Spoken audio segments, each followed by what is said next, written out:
I'm Bill O'Reilly. In the Miller Time segment tonight, we begin with the president's speech last night. Joining us from Santa Barbara, the sage of Southern California, Dennis Miller. Your assessment of the speech, oh sageful one. Well, Billy, I knew I had to talk about it tonight, so I watched some clips today, but I didn't watch it last night because when Barack Obama opens his mouth now, all I hear is the Benny Hill theme.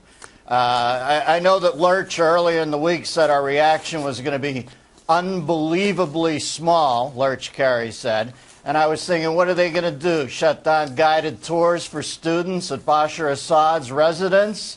What are we going to do, a wedgie? How much do we tell these people? Our problem is nobody in the world other than half this country is scared of Barack Obama anymore. And I think what he's trying to do is knock us off the medal stand as world powers. You're going to have China.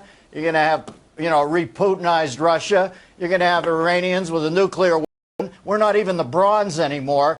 We begin to assume the role of France, where our weapons defense is our utter inconsequentiality. I think that's what he's moving us towards. But having said that, I think he wins this whole scenario because he dithers and he goes around like, a dervish with a hamstring problem, and he just kind of wanders around for a couple weeks. Then Putin, trying to get back for Bobby Fischer against Spassky in Reykjavik, one-ups him. He pulls him out. Everybody thinks he's gotten pulled out here, except Putin knows that he owns them. And, I think we send out Rove on our side. Rove looks like Haas Cartwright on a Quaalude. I think the American people, at this point, Barack Obama could do no wrong. He wins again here. At this point, all I want from the president, this is all I'm asking. You've won. It's not my way anymore. Just don't blow us up. That's all I'm looking for. You just want damage control. Don't blow us up. You said send Rove out. I think you meant send Kerry out, right?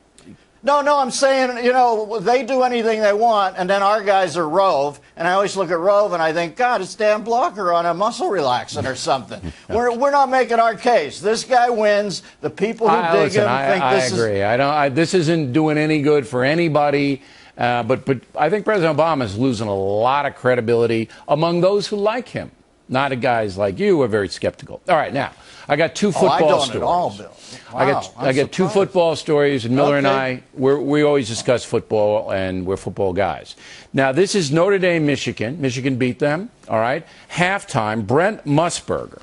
Brent Musburger is interviewing... Are you kidding? Mather. Some of you may know him as Eminem, but he's going to join the... starting next Saturday night. Marshall, again, it was a pleasure having you with us here. Absolutely, and Brett, just like they have fantasy football or whatever. I got you on my fantasy announcer team. It would be you, and of course the late great Pat Summerall and John Madden and Al Michaels. If you guys would get together and just call the game, Kirk, you're great too. Much respect. I mean, do we really need Eminem at the halftime show? Go ahead. Here's my feeling. You know that face Eminem was making at the beginning? The face. That's the way the rest of the world sees our country right now. We look a little stunned. We look a little freaked out. They look at Obama and they go, "What's up with Obama?" That's what we look like to the rest of the world, right there. Yeah, wait, Miller, wait. All right, that's brilliant. You're absolutely right. But here's how we can turn it into a win.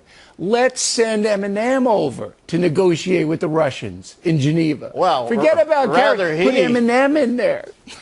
Rather he than Lurch. Lurch is so interested in appearing to be a genius that he doesn't even know he's being played. Putin's got exactly what he wants. They warm Hans Blix up in the bullpen, send him in for the next 3.5 years of Barack's tenure to examine for these weapons. They keep a cache. They periodically smoke somebody. He's still got his airfield, his port that he needs on the Mediterranean. Putin's an absolute wizard, and our guys don't even know they're getting played. You see Herb Street there? He looked like Father Karras sitting bedside with Linda Blair in The Exorcist. He didn't know what was up. The only thing I can tell you is that he was right. Musburger, after Albino and Summerall, is the quintessential pro. I dig Musburger because, Musburger's looking This is speculation.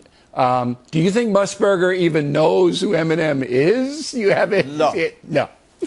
No, he thought it was his Listen, he thought it was his bookie for a second. Trust me. He was looking at the kid thinking, can I get 4.5 this week? I thought Musburger was going to say plain or peanut. Are you? What? All I know is that stunned look. I was thinking, who does Eminem remind me of? I said, it's Barack Obama. I don't know what the hell's happening with football, Billy. Listen, they've got a 5-part series in Sports Illustrated this week trying to bring down Oklahoma State University. Accusations that some of the pep squad made out with team members, and they cheated on tests, and they had jobs they didn't show up at. And I'm thinking, why in the hell don't we investigate Benghazi with the same degree of diligence that Sports Illustrated investigates the Oklahoma State football? Huge, everything about it. Miller, thanks very much as always.